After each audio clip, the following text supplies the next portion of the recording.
નમસ્કાર વિદ્યાર્થી મિત્રો.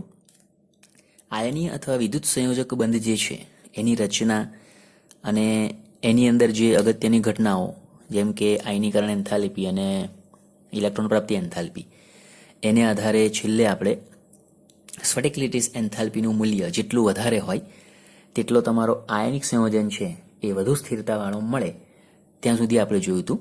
અને તેના ઉપરથી જ હવે આપણે લેટિસ એન્થાલ્પીની વ્યાખ્યા પણ જોવાની છે અને આની સાથે સાથે બીજી કેટલીક વ્યાખ્યાઓને પણ જોવાની છે. આ બધા તમારા હવે હેતુલક્ષી પ્રકારના તમારા અત્યારે પ્રશ્નો આવશે.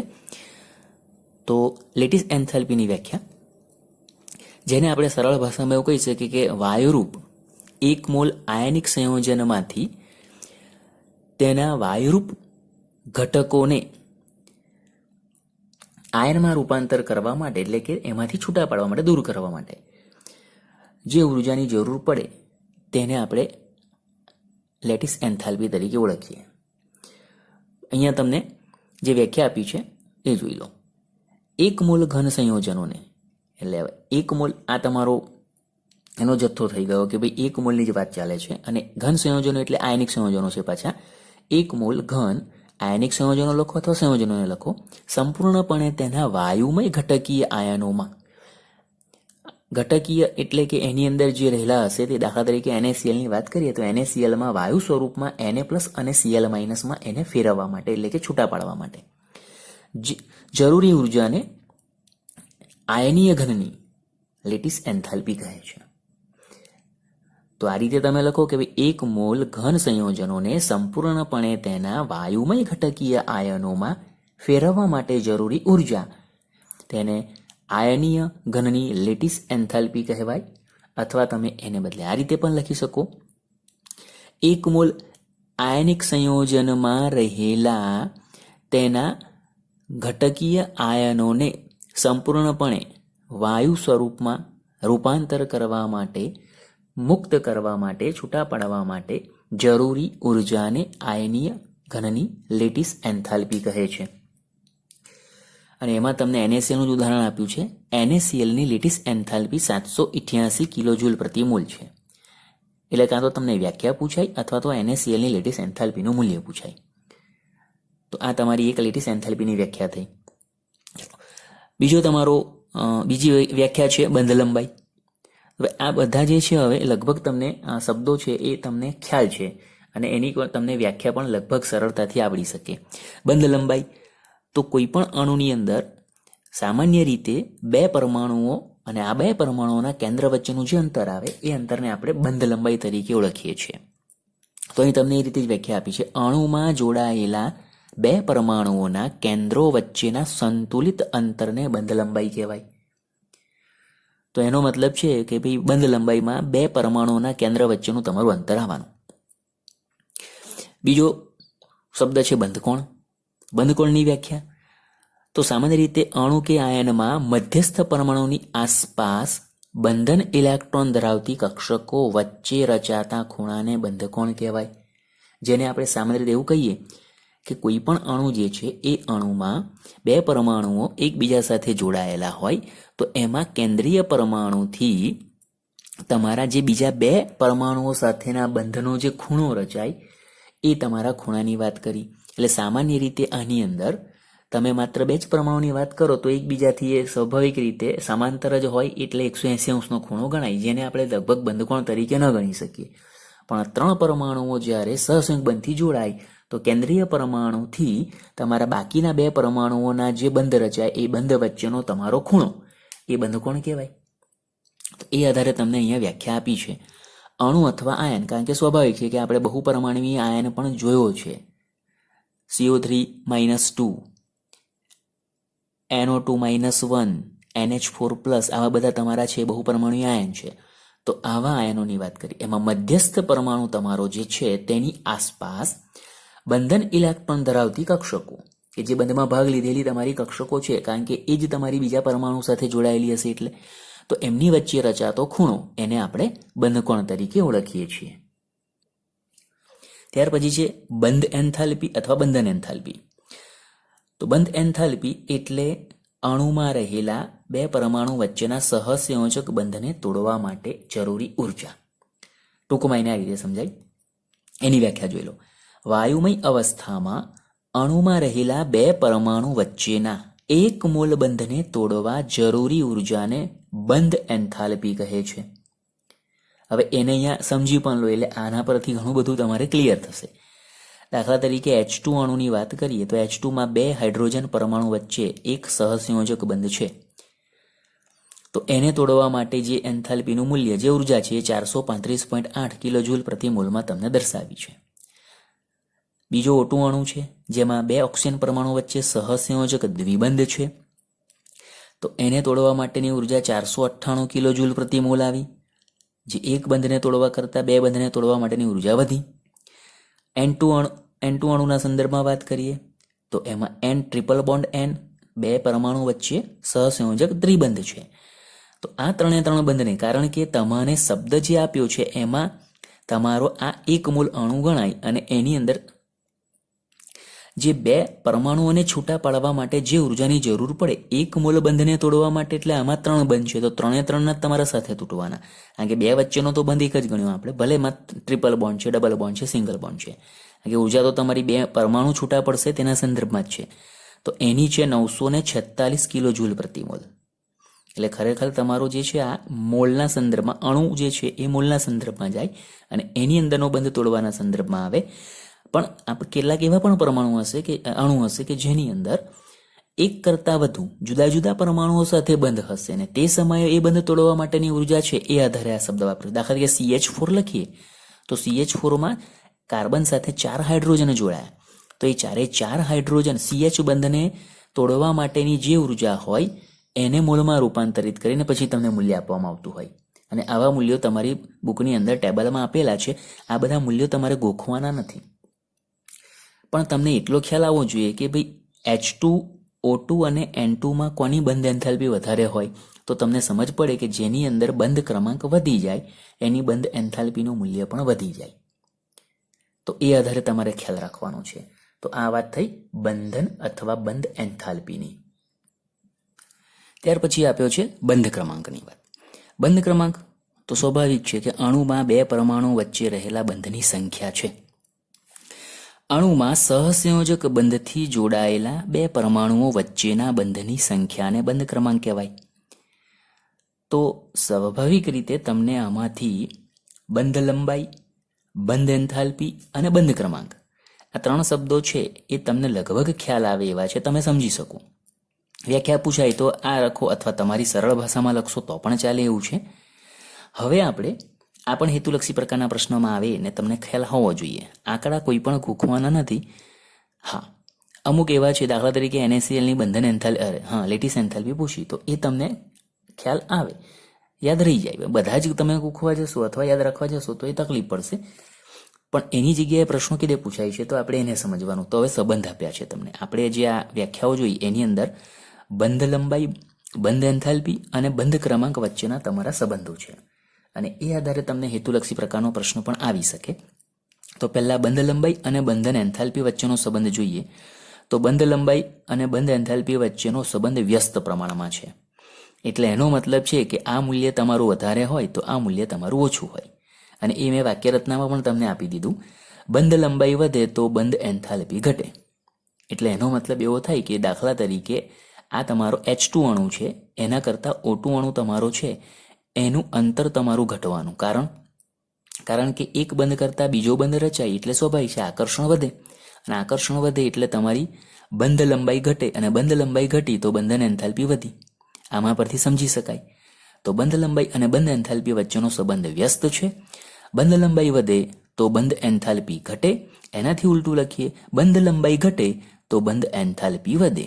બંધ લંબાઈ ઘટશે તો બંધ એન્થાલ્પી વધશે. આના માટે સૌથી વધારે ઓછામાં ઓછી બંધ લંબાઈ તમારી N2 અણુમાં આવે એટલે એનું બંધ એન્થાલ્પીનું મૂલ્ય વધી જાય છે. બીજો સંબંધ જોઈએ બંધ એન્થાલ્પી અને બંધ ક્રમાંક વચ્ચે. તો એ પણ વ્યસ્ત પ્રમાણમાં છે. બંધ લંબાઈ તમારી વધારે હશે તો બંધ ક્રમાંકનું મૂલ્ય તમારું છે એ તમારું ઓછું હશે. એ પણ જોઈ લો, એ પણ સ્પષ્ટ થઈ જાય છે. બંધ લંબાઈ અને બંધ ક્રમાંકની વાત તો હાઇડ્રોજન અણુ, ઓક્સિજન અણુ અને નાઇટ્રોજન અણુ જેની અંદર તમારે બંધ ક્રમાંક ક્રમશઃ વધે. બંધ ક્રમાંક વધ્યા એ પહેલાં મેં તમને લંબાઈની વાત કરી, તો જેમાં એક બંધ છે એના કરતાં બે બંધ વચ્ચેના પરમાણુનું અંતર ઓછું હોય અને એના કરતાં ત્રિબંધ ધરાવતા પરમાણુ વચ્ચે અંતર એનાથી પણ ઓછું થઈ જાય, કારણ કે જેટલા બંધ વધે તેટલું એની વચ્ચે આકર્ષણ પ્રબળ થાય. તો એ આધારે બંધ લંબાઈ વધે તો બંધ ક્રમાંક ઘટે, બંધ લંબાઈ ઘટે તો બંધ ક્રમાંક વધે છે. આ પણ તમારો વ્યસ્ત સંબંધ થયો. અને ત્રીજો આપ્યો છે બંધ ક્રમાંક અને બંધ એન્થાલ્પી વચ્ચેનો. તો બંધ ક્રમાંક અને બંધ એન્થાલ્પી સમપ્રમાણમાં સંબંધ ધરાવે છે. એનો મતલબ કે જેનો બંધ ક્રમાંક વધારે હશે તેની બંધ લંબાઈ બંધ એન્થાલ્પી પણ વધારે હશે, અને જેનો બંધ ક્રમાંક ઓછો હશે તેની બંધ એન્થાલ્પી પણ ઓછી હશે. એ મેં લખી દીધું છે. હવે એને અહીંયા સ્પષ્ટ થઈ જશે. હવે તમને જુઓ, હાઇડ્રોજનનો બંધ ક્રમાંક 1 છે, ઓક્સિજનનો બંધ ક્રમાંક 2 છે અને નાઇટ્રોજનનો બંધ ક્રમાંક 3 છે. તો બંધ ક્રમાંક વધે તેમ બંધ એન્થાલ્પીના મૂલ્ય પણ તમારા વધે જ છે. તો તમને આ સંબંધ ખ્યાલ આવે તો એનાથી ઉપરના સંબંધ પણ તમે સરળતાથી આના પરથી સમજી શકો, અને મેં તમને સમજાયા પણ. તો આ તમારે છે ને એ હેતુલક્ષી પ્રકારના પ્રશ્નોમાં ધ્યાનમાં રાખવાનું આવી શકે, અથવા તો આપણે જોઈએ આ વ્યાખ્યાઓમાંથી કોઈ એક વ્યાખ્યા પણ પૂછી શકાય છે. ત્યાર પછીનો તમારો 2 માર્કનો પ્રશ્ન છે, ઓઝોનનું સંસ્પંદન બંધારણ સમજાવો, અથવા ઓઝોનમાં સંસ્પંદન બંધારણ સમજાવો. અને એની જગ્યાએ તમને આવો પ્રશ્ન પણ પૂછાય કે ઓઝોનમાં O બંધ લંબાઈનું મૂલ્ય સમજાવો. અને એમાંથી પણ 2 માર્કનો પ્રશ્ન ન આવે તો હેતુલક્ષી પ્રકારનો પ્રશ્ન પણ આવે, અને એની અંદર તમને ઓઝોનમાં O બંધ લંબાઈનું મૂલ્ય નીચેનામાંથી કયું હશે આવો પ્રશ્ન આવે. તો આ તમારી બહુ સરળતાથી તમે આને સમજી શકો એવું. હા, શબ્દ નવો છે સસ્પંદન, પરંતુ તમને લગભગ ખ્યાલ આવી જશે. એક તો પહેલાં આ સસ્પંદન બંધારણ કોના માટે જરૂરી છે, તો કયા પ્રકારના અણુઓમાં શક્ય છે. તો જે અણુઓની લુઈસ રચના એક કરતાં વધુ રીતે દર્શાવી શકાતી હોય, તો તેવા અણુઓ જે છે અથવા આયનો પણ હોય એમાં સસ્પંદન બંધારણ દર્શાવી શકાય. લુઈસ રચનાનો જ શબ્દ વાપરું છું, અને આપણે ઓઝોનનું લુઈસ બંધારણ જોઈ ગયા છે. અત્યારે અહીં જુઓ, 3 ઓક્સિજન પરમાણુઓમાં 2 ઓક્સિજન પરમાણુ આમાં જમણી બાજુના છે એમાં દ્વિબંધ છે, અને ડાબી બાજુના 2 ઓક્સિજન વચ્ચે સિંગલ બોન્ડ છે. એને બદલે તમે આ જ દ્વિબંધ ડાબી બાજુના ઓક્સિજન સાથે પણ દર્શાવી શકો અને જમણી બાજુ સિંગલ બોન્ડ પણ દર્શાવી શકાય. તો આ 2 સ્વરૂપ જે છે એ ઓઝોનના લુઈસ બિંદુ રચના માટે અલગ થયા. આવા કોઈ અણુ માટે કે આયન માટે 3 બંધારણ પણ હોય, કોઈના માટે એનાથી વધારે પણ શક્ય છે. પરંતુ આવા જે તમારા અણુઓ છે કે જેના લુઈસ બિંદુ રચના અથવા લુઈસ બંધારણો એક કરતાં વધુ સ્વરૂપે દર્શાવી શકાતા હોય તેવા અણુઓમાં સસ્પંદન બંધારણ દર્શાવી શકાતું હોય, અને એને કારણે તેના કયા ગુણધર્મોમાં ફેરફાર થાય એ પણ અહીંયા સમજવાનું છે. આ તમને મેં સામાન્ય જાણકારી આપી. આપણે ઓઝોનના સંદર્ભમાં જોઈએ તો ઓઝોનની 2 લુઈસ રચના, તો મેં તમને જે વાત કરી તે, પહેલી લુઈસ રચનામાં જમણી બાજુ ડબલ બોન્ડ છે અને બીજી લુઈસ રચનામાં ડાબી બાજુ ડબલ બોન્ડ છે. બંને રચનામાં O સિંગલ બોન્ડ O અને O ડબલ બોન્ડ O બંને રહેલા છે, એટલે એકલ O સિંગલ બોન્ડ O મેં શબ્દ વાપરી કાઢ્યો એકલ બંધ, અને O ડબલ બોન્ડ O એટલે કે O દ્વિબંધ પણ રહેલા છે. અને સામાન્ય રીતે આ જે આપણે બંધ લંબાઈની વાત કરીએ એ દ્રવ્યમાન સ્પેક્ટ્રોમીટર નામના સાધનની મદદથી અથવા સ્પેક્ટ્રોસ્કોપિક દર્શકીય પદ્ધતિ છે એની મદદથી તમે આ બધા મૂલ્યો જે મળે એ બધા એ આધારે મળતા હોય.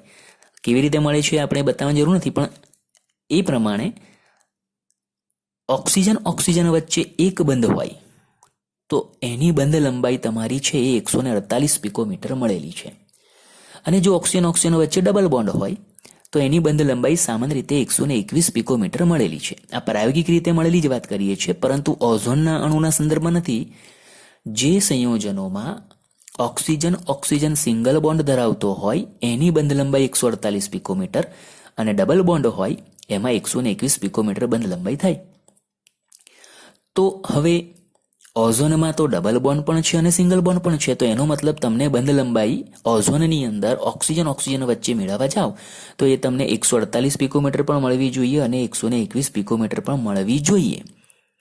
પરંતુ જ્યારે પ્રાયોગિક રીતે ઓઝોનમાં ઓક્સિજન વચ્ચેની બંધ લંબાઈ મેળવીએ તો એ બંધ લંબાઈ ન તો તમને 148 પિકોમીટર મળી કે ન તો 121 પિકોમીટર મળી, પરંતુ એને બદલે એ બંધ લંબાઈ તમને જે મળી એ 128 પિકોમીટર મળી. અને એ 128 પિકોમીટરનું મૂલ્ય તમે જુઓ 148 કરતાં ઓછું છે અને 121 કરતાં વધારે છે, એટલે કે આ બે મૂલ્યની વચ્ચેનું મૂલ્ય તમને મળ્યું. કેમ મળ્યું એ પણ જોઈએ. તો એ વસ્તુ અહીંયા તમને સમજાવી છે કે સામાન્ય રીતે O સિંગલ બોન્ડ O અને O ડબલ બોન્ડ O બંધ લંબાઈ અનુક્રમે 148 અને 121 પિકોમીટર છે. હવે આ પણ હેતુલક્ષી પ્રકારનો પ્રશ્ન ગણાય. ઓઝોનમાં શબ્દ વાપરે તો આ ના લખાય, પણ સામાન્ય રીતે તો તમારા આ મૂલ્ય છે. પરંતુ ઓઝોનમાં O સિંગલ બોન્ડ O અને O ડબલ બોન્ડ O બંને બંધ હોવા છતાં ઓઝોનમાં O બંધ લંબાઈ 128 પિકોમીટર પ્રાયોગિક રીતે નક્કી કરાઈ છે, એટલે કે પ્રાયોગિક રીતે જે મળી મૂલ્ય એની વાત કરી. બંધ લંબાઈ 128 પિકોમીટરનું મૂલ્ય 148 પિકોમીટર અને 121 પિકોમીટર એટલે કે એક બંધ અને દ્વિબંધની વચ્ચેનું છે.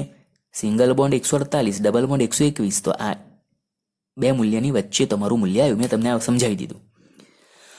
ઓઝોનના આ બંધારણ થળને એટલે ત્રીજાની વાત કરીએ હવે. તો હવે એમાં જુઓ સામાન્ય રીતે ફેર શું પડે છે, બંનેમાં સિંગલ બોન્ડ તો તમારો કોમન છે, ડબલ બોન્ડનું જ ખાલી તમારું સ્થાનાંતર થાય છે. તો આ સ્થાનાંતરને કારણે એવું નક્કી થયું કે આ બે વચ્ચેનું જે રૂપાંતર છે એ ખૂબ જ ઝડપી છે.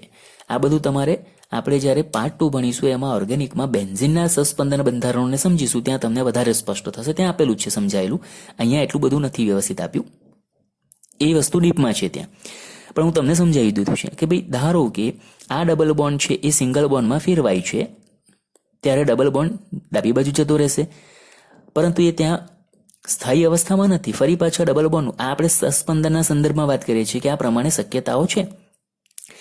તો આ ડબલ બોન્ડ તમારો ડાબી જમણી બાજુ એટલો બધો ઝડપી તમારો રૂપાંતરિત થાય કે એનો મતલબ કે અહીંયા ડબલ બોન્ડમાંથી સિંગલ બોન્ડમાં આ બંધ વચ્ચે તમારું જે અંતર પ્રાપ્ત થાય એ પહેલા ફરી પાછું ડબલ બોન્ડમાં ફેરવાઈ જાય.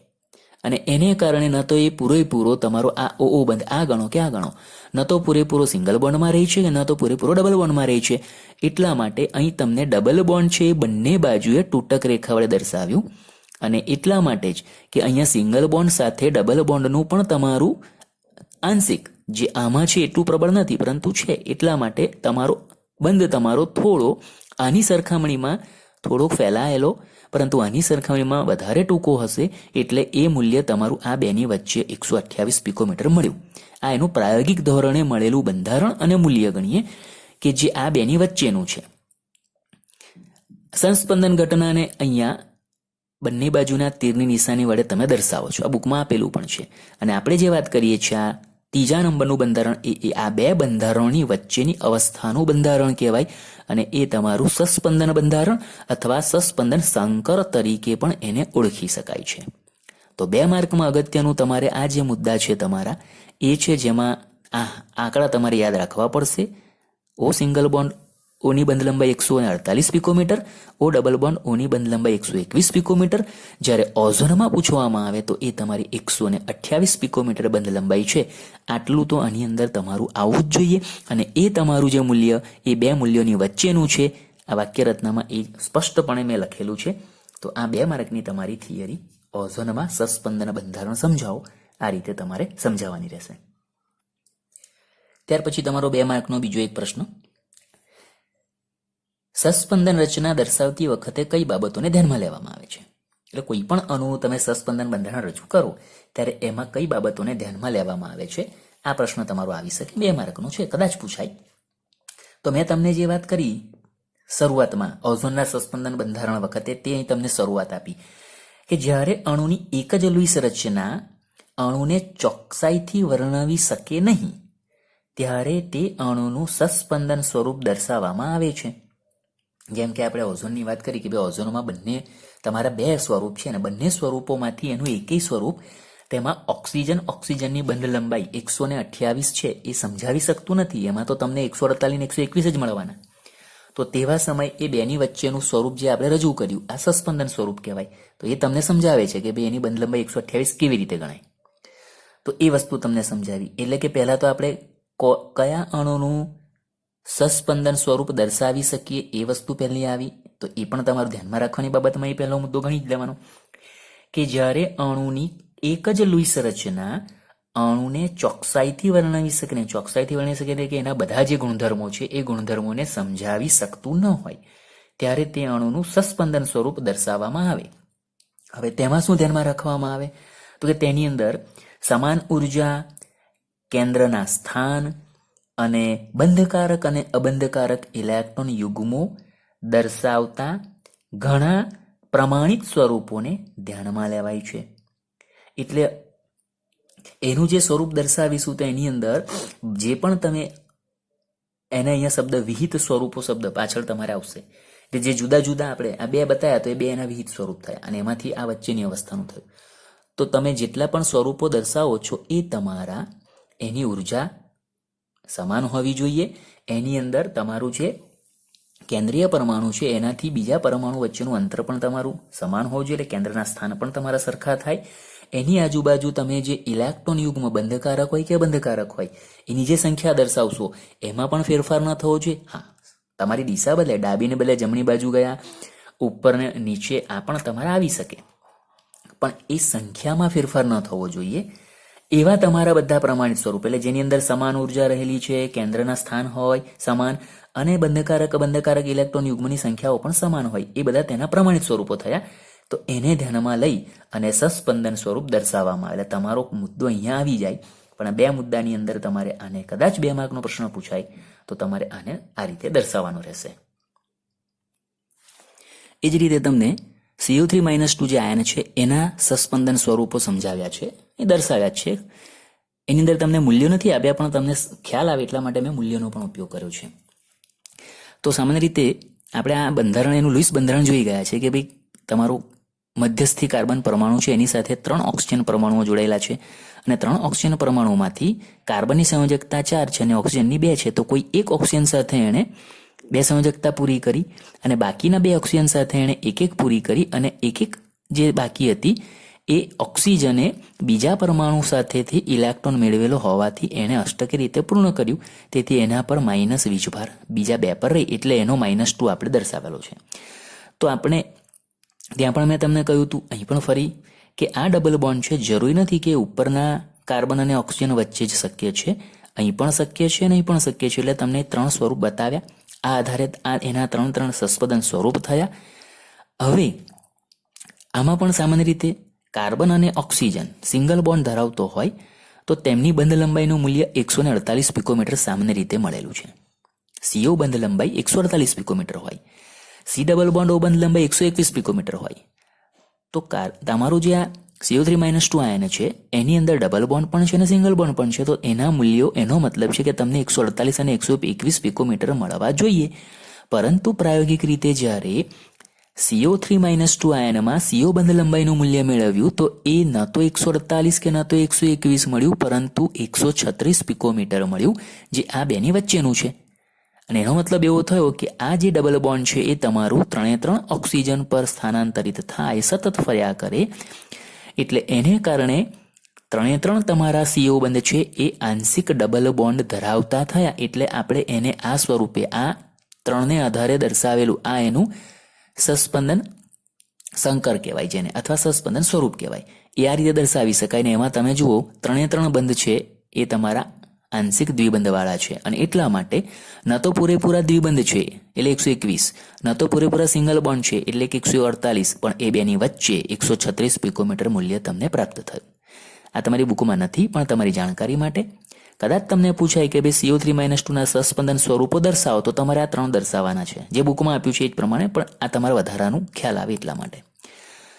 એવું જ CO2 આયનના સંદર્ભમાં કાર્બન ડાયોક્સાઇડ વાયુ છે એના સસ્પંદન સ્વરૂપોની વાત કરી તો એની અંદર તમને સામાન્ય રીતે આપણે દર્શાવીએ છીએ તો કાર્બનની સંયોજકતા પ્રમાણે એની બંને ઓક્સિજન સાથે બે બે સંયોજકતા પૂરી કરી એટલે સી ડબલ બોન્ડ ઓ અને સી ડબલ બોન્ડ ઓ આવે.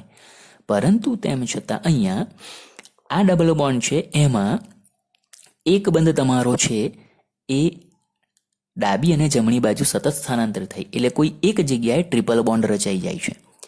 એટલે એને કારણે ડબલ બોન્ડ જે તમારો છે એ ડબલ બોન્ડ જે તમારો આ બે સંસ્પંદનની વાત થઈ અને એના પરથી દર્શાવેલું સ્વરૂપ આ છે તમારું. એટલે CO2માં એક કાર્બન બીજા કાર્બન સાથે સિંગલ બોન્ડ, આ એક જ ઇલેક્ટ્રોનની ભાગીદારી છે એટલે સિંગલ બોન્ડ છે. અહીંયા એ ડાબી બાજુ, આ જમણી બાજુ આવ્યા. અને ટ્રિપલ બોન્ડ તમારા અહીં જમણી બાજુ છે તો અહીં ડાબી બાજુ આવ્યા. પરંતુ હવે અહીંયા જુઓ કે એમાં ડબલ બોન્ડ અને ટ્રિપલ બોન્ડ, ડબલ બોન્ડની વાત અહીંયા બતાવી, ટ્રિપલ બોન્ડની વાત અહીં બતાવી. તો પ્રાયોગિક રીતે માત્ર કોઈ પણ કાર્બન કાર્બન વચ્ચે ડબલ બોન્ડ હોય તો તેની બંધ લંબાઈ તમને 121 પિકોમીટર મળવી જોઈએ અને ટ્રિપલ બોન્ડ હોય તો એની બંધ લંબાઈ 110 પિકોમીટર મળે. કાર્બનમાં બંને પ્રકારના બંધ તમારા શક્ય, ડબલ બોન્ડ પણ છે ટ્રિપલ બોન્ડ પણ છે, બંને પ્રકારના બંધ તમારા શક્ય છે. તો એને આધારે તમને બંધ લંબાઈ 121 અને 110 બંને મળવા જોઈએ. પરંતુ પ્રાયોગિક રીતે CO2માં CO બંધ લંબાઈ માપવામાં આવી તો ન એ તમને 121 મળી કે ન તો 110 મળી, પરંતુ એ બેની વચ્ચે 121 અને 110ની વચ્ચે 115 પિકોમીટર બંધ લંબાઈ પ્રાપ્ત થઈ. અને આ જે બંધ લંબાઈ મળી એ સ્વાભાવિક છે કે એના જે આ સંસ્પંદન સ્વરૂપો છે એની અંદર જે સસ્પંદનને કારણે બંધ લંબાઈ તમારી ડબલ અને ટ્રિપલની વચ્ચે એટલે કે ત્રણે ત્રણ તમારા બંને બાજુના તમારા જે બંધ છે એમાં આંશિક ટ્રિપલ બોન્ડ તમારો હાજર રહેશે અને ડબલ બોન્ડ તમારો છે એનું પણ સંસ્પંદન થાય એટલે ડબલ અને ટ્રિપલની વચ્ચે આ તમારું મૂલ્ય 115 પિકોમીટર પ્રાપ્ત થયું. તો તમને અહીંયા પૂછાય તો આ તમારા મૂલ્યો પર જ બતાવવાનું છે અને બહુ તો સામાન્ય રીતે હેતુલક્ષી પ્રકારનો પ્રશ્ન આવે તો તમારે CO2 અણુમાં CO બંધ લંબાઈનું મૂલ્ય કેટલું તો 115 પિકોમીટર દર્શાવવાનું. તો આ તમારા આપણે બુકની અંદર તમને જે સમજાવેલું છે એ ઓઝોનના સંદર્ભમાં છે અને આ બે જે છે એ તમારે કોયડામાં સ્વરૂપે આપેલા છે, પણ અહીંયા એ પણ મેં તમને સ્પષ્ટ કરી આપ્યા. હવે આ પ્રમાણે કોઈ પણ અણુ તમે સસ્પંદન સ્વરૂપ રજૂ કરો તો એના પરથી શું જાણી શકાય? તો અણુના સસ્પંદન સ્વરૂપને આધારે અણુની સ્થિરતા સમજાવી શકાય. એટલે સસ્પંદનને કારણે અણુ સ્થાયી બને છે. તો તમને પેલું સસ્પંદન અણુને સ્થાયી બનાવે છે. જે અણુના જેટલા વધારે સસ્પંદન સ્વરૂપ હોય, જેને આપણે અહીંયા વિહિત સ્વરૂપ શબ્દ વાપર્યો છે, તેટલો તેની સ્થિરતા વધી જાય. તો સસ્પંદનને કારણે અણુ છે એ સ્થાયી બને. સસ્પંદન સંકરની ઉર્જા એટલે આપણે જે આ સ્વરૂપ દર્શાવીએ 3, 2 જે પણ તમારા છે વિહિત સ્વરૂપો એની વચ્ચેની અવસ્થાવાળું એ સસ્પંદન સંકર કહેવાય. તો સસ્પંદન સંકરની ઉર્જા તેના વિહિત સ્વરૂપ કરતાં ઓછી હોય છે. એટલે આ જે તમારા 3 સ્વરૂપો છે એની ઉર્જા કરતાં આની ઉર્જા ઓછી હોય, કારણ કે આની સ્થિરતા વધી ગઈ. કારણ કે આપણને આ બધા જ મૂલ્યો 136 પિકોમીટર બંધ લંબાઈ સમજાવી શકતા નથી, એ આ જ સ્વરૂપ સમજાવી શકે. એટલે આ તમારું વધારે સ્થાયી સ્વરૂપ થયું. એટલે સ્થાયી જેટલું વધારે હોય તેટલી ઉર્જા ઓછી થઈ જાય. તો સસ્પંદન સંકરની ઉર્જા તેના વિહિત સ્વરૂપો કરતાં ઓછી હોય છે અને સસ્પંદન એકંદરે બંધ ખાસિયતની સરાસરી કરે છે. તો એ પણ સમજી ગયા કે તમારા બંધ છે 148 અને 121, બરાબર? તો એ બે મૂલ્ય નથી બતાવતું, એની જગ્યાએ તમારા એકંદર એટલે આ બેની વચ્ચે એટલે સરાસરી પરફેક્ટ ન હોઈ શકે, પણ આ કરે છે શબ્દ વાપર્યો છે એ આધારે કે આ બેની વચ્ચેની અવસ્થા જેટલું મૂલ્ય તમારું થાય તો એ સરાસરી થઈ. બેને સરવાળો કરીને ભાગો તો તમને આની નજીક મળવાનું. આ પરફેક્ટ મળ્યું જરૂરી નથી, એ આધારે લખ્યું છે. તો સસ્પંદન પરથી શું સમજી શકાય અથવા કોઈ પણ અણુના સસ્પંદન બંધારણને આધારે શું દર્શાવી શકાય? તો કે તે અણુની સ્થિરતા કેટલી છે તે સમજી શકાય. તે અણુના વિહિત સ્વરૂપોની સરખામણીમાં સસ્પંદન સંકર છે તેની ઉર્જા ઓછી હોય અને સાથે સાથે સસ્પંદન બંધની જે ખાસિયત છે તેની સરાસરી દર્શાવે છે. આ 3 બાબતો તમે સસ્પંદનને આધારે અણુના સસ્પંદનને આધારે સમજાવી શકો છો. તો આ એક તમારો ટોપિક છે એ સસ્પંદન એટલે શું, ઓઝોનના અણુમાં પૂછાય, CO3-2માં પૂછાય કે CO2માં પૂછાય, તમે હવે એને સ્પષ્ટ રીતે દર્શાવી શકો. એના માટેની તમારી શરતો કઈ છે અથવા કઈ બાબતોને ધ્યાનમાં રાખવામાં આવે છે એ પણ 2 માર્કમાં જોયું અને સસ્પંદન પરથી શું જાણી શકાય, શું સમજી શકાય એ પણ આપણે જોયું. સામાન્ય રીતે આ તમારો 2 માર્કનો પ્રશ્ન અથવા 1 માર્કમાં હેતુલક્ષી તરીકે પૂછી શકાય એવો પ્રશ્ન છે.